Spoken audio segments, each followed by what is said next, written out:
Brace yourselves, people. The one thing they said would never happen has happened. We've gone strikerless. So today we've brought you back for our 8th game of the season, and things are going all right so far. Certainly the last 3 games have been good since we made a tactical change, which we will show you in a moment. In our last episode, you saw us going down 1-0 to Slovan Bratislava, but I had hope after that game. I have to be honest, I thought we did okay against last season's champions. We managed to get a win in our next game, but we were playing one of the newly promoted sides, one of the sides that's struggling right down near the foot of the table. So that wasn't a great barometer of how our season was about to go. But then we played a couple of tough fixtures. We played Dunajska Streda, who are the team of the Hungarian community that live in Slovakia. We managed to get ourselves a 1-1 draw. Really, we should have won this game. We were decent value for it. We were a little bit behind on the XG by the end of the game, but for the first half, we were absolutely dominant. Fofana got a goal for us, but they equalised in the second half. And then later on in the game, they had a few chances, which bumped up their XG a little bit. But that result was okay. The next one was a little bit more disappointing, although we were playing the team that were top of the table at the time. I think they're still in 3rd place in the table. You can see that we're struggling to put chances away with this 5-2-3 system that we were using.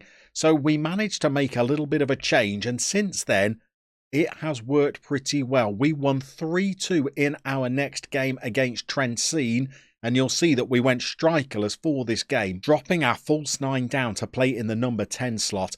And look at the difference it has made to our shots on target, and XG in this game. We were absolutely rampant, playing really well. Our little experiment with our inverted winger, who's really a central midfielder, that's looking like it's starting to bear fruit a little bit. In the next fixture, we managed to win 2-0. Again, another pretty impressive performance. Look at the XGs once more. We were probably better value than a 2-0 win.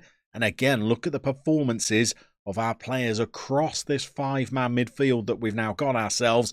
And in our most recent fixture, it was another 2-0 victory again. You can see we're a little bit quiet in the first half in a few of these games, sprung into life in the second half. Again, an XG pushing 2. Some good performances from our defensive players in this game, as well as some of our midfielders, meant that we're looking pretty good. If we jump in and show you the table, you'll see that our early season standing is pretty decent. We're on 13 points, 4 wins, a draw, and 2 defeats. We're just outside that top 3, although we are level on points with that team that beat us earlier in the season. Today's opponents are Ružomberok, who are just above the relegation zone. We could get another win today. That will be 4 in a row since we've switched to our strikerless tactic, and it will also mean that we could finish this episode inside the top 3 in the league, which would be a pretty decent return for our first 8 games. We're going to show you the tactic in a moment. Before we do, let's check out the info on today's opponents. Ružomberok is a town in northern Slovakia, and the local team won a League and Cup double in 2006. Last season, former FK Pironia boss Mikuláš Radviani guided his side to a 5th place finish and a spot in the Europa Conference League. But Ružomberok are currently winless this campaign going into this match with FK Pironia. So we've tweaked the tactics since we built it together in our last episode. Let's start at the back and move up the field and show you the changes that we've made, starting with the central of our 3 defensive midfielders. In our last episode, we were playing a central defender with a stopper duty, and the man we were asking to do it was Ahmed Fofana. Well, he's been injured for the best part of a month now, and we were also getting opened up in behind us playing that stopper. So instead, we have asked our mate Adam Payer to be the opposite role. He is a central defender with a cover duty on there, and he's pretty quick. He reads the game fairly well. His anticipation is all right, as is his positioning. And since we've done that little change, it has helped solidify us a little bit at the back. So that change has worked out pretty well. The next change we've made is in the central midfield too. When I was playing the false 9, I was really struggling to get players to run beyond the striker like I had in my little make-believe vision. I was playing a Mazzala on attack, hoping that he would drift out into these wide areas vacated by the inverted winger, who would be cutting inside, but it wasn't really working how I would like it to. So instead, we've switched to a central midfielder on attack. And since we've done that, Dan Osvaldo has managed to get 2 goals and an assist and has been bursting beyond the front players, getting into the box, finishing chances, playing the role a little bit more like I envisaged it. And the other change we've made is obviously up front, where we were playing a false 9 and we were playing De Silva in that role. But I found that De Silva was just dropping deep all the time, which I wanted, and I wanted players to go past him, and it wasn't happening. So instead, as a shadow striker, we're asking De Silva to do that job himself, start off deeper rather than come deeper, and then make those runs in behind the defence, which he has managed to do. He's got 2 goals and an assist himself. Don't look at the training. He's barely been turning up, but we've been looking pretty useful since we made this change. The other little change that I've been on and off about is whether to just convert this inverted winger to an inside forward to marry up and mirror what we're doing on the other side. The inside forward over on the left, who has been Dominic Sandel, well, he's got 3 assists and 2 goals, performing a little bit better than the counterpart on the opposite flank. So I may well change that and have 2 inside forwards.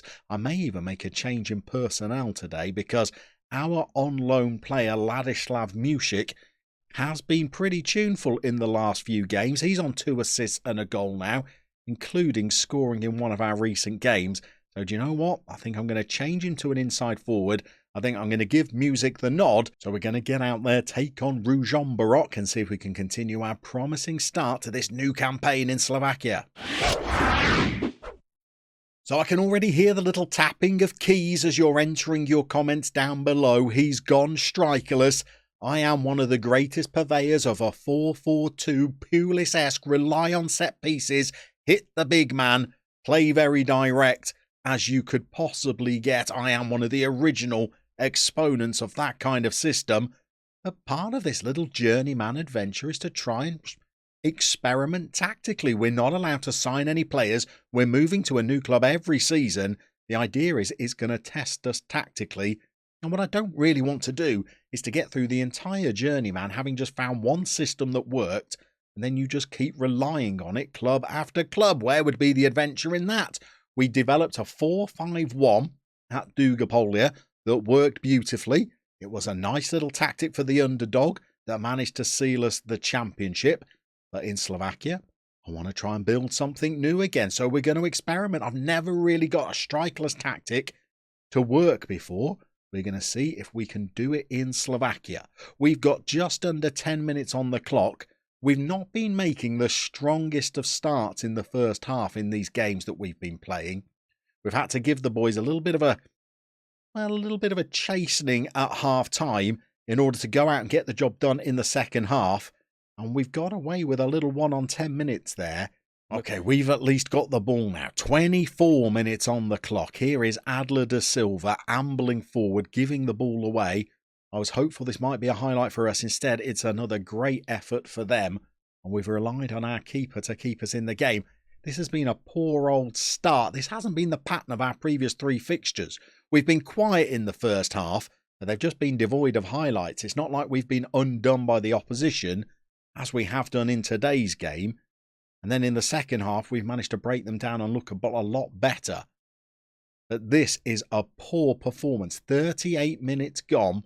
We've had 1 shot. We've got an XG of 0.4. We've managed to force a highlight just a couple of minutes before the break. But we've looked bang average today, I think. There's one of the low crosses that we're asking the players to play as they loop a ball into the box. There's another one of our low crosses. And do you know what? I'm almost embarrassed of that goal. Adler de Silva has headed one in. We've taken the lead in a game where we've been pretty poor in this first half. I actually feel a little bit sorry for our opponents. They've had, maybe 2, 3 pretty decent opportunities to take the lead, We've crafted absolutely nothing. Our left back gets forward, slings a ball into the box. We've stolen a lead with an XG of 0.1 going into half-time. I think we're still going to tell the players that was a pretty weak performance. Hopefully they can turn on a bit of style in the second half. Okay, bit of a telling off for the players at half-time and a substitution as well. Sandal, our inside forward that plays over on the left, he was carrying a knock, so we've switched him out and we've brought on Mihailik, who the coaches rate as our best player anyway, to play over on the left. He's two-footed, he likes to cut in from either wing. Coaches love him. I've been less than enamoured with him so far, but he's a decent backup and he takes our set pieces. So we'll see how he gets on now that he's on. At half-time, I have asked the players to close down with a little bit more intensity as well, to see if we can try and force some mistakes if we press the opposition a little bit more. This is where I'd want to be doing it. And Adler in his defence, he did run forward and try and make a bit of a go of it. And we have actually won the ball back. It looked like it actually worked. And there is Mihailik. He's got the ball to our overlapping left back. De Silva's in again. Can't win a header this time. But we're still coming forward. And Music's had a go. Tame, really, wasn't it? But at least we've won the ball back and we started to threaten again. And we're going again. Here is Hasek. That's our inverted wing-back drifting into midfield. And Music has sprung the defensive line. Oh my goodness, I thought that was going in for a 2-0 lead. I was expecting it to hit the back of the net. Instead, it's hit the ad hoardings. But we have started this second half a lot better, haven't we?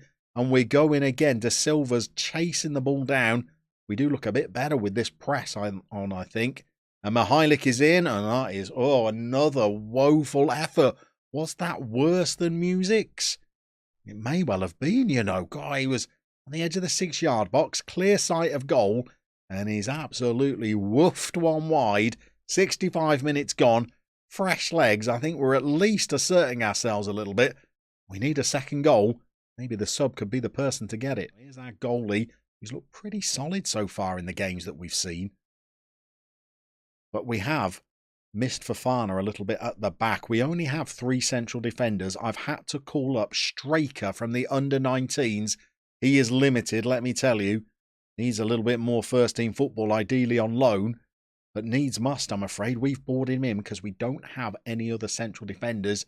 And I didn't want to change the system because I felt it had a little bit of promise. So he's in the team until Fofana gets back. Mihailik is in. He's offside. I thought that was going to be the goal that sealed it for us. But you can see the kind of attempts on goal that this strikerless system manages to create. We manage to flood the midfield and then we get those runners breaking through their defensive line just like this. Unfortunately, Mihailik was not quite quick enough on that occasion. And I like the kind of chances it's creating. We've got 2 little schemers playing in the midfield, just like Osvaldo. He's sent Mihailik in again. This time, coming in from the other flank, he's drifted another effort wide. He should have scored twice, I would say, this afternoon. And on 91 minutes, I don't think this game is done. This is looking like a proper highlight. We've got Osvaldo in again. I think he's played pretty well so far this season. But we've been undone at the back. Don't equalise here. That is a miss. Every inch as bad as the chances that we've spurned this afternoon. I'm not sure that we shouldn't have given our opponents a point today because I think they've been deserving of one. But we have played better in this second half again, haven't we? We do create better chances after half time. Maybe our opponents tire a little bit. I'm not quite sure. But we've gone through repeatedly on goal in this second half. Should have scored 2, maybe 3, I reckon. But we probably should have been a goal or 2 down by half-time rather than a goal in the lead, I think. We could still gift a chance to the opposition right at the death. We have. They've been pretty wasteful this afternoon. And we have got away with a 1-0 win. But where is that going to lift us in the table? Our goal is to try and finish in this top 6 this season because we've got a league split to factor in Slovakia. And I think the league split's after 22 games. We're going to come back after, well, I reckon about 15 or 16 just before the winter break. and we'll see what progress we're making. Is our strikerless system still firing on all cylinders, or has it started to let us down?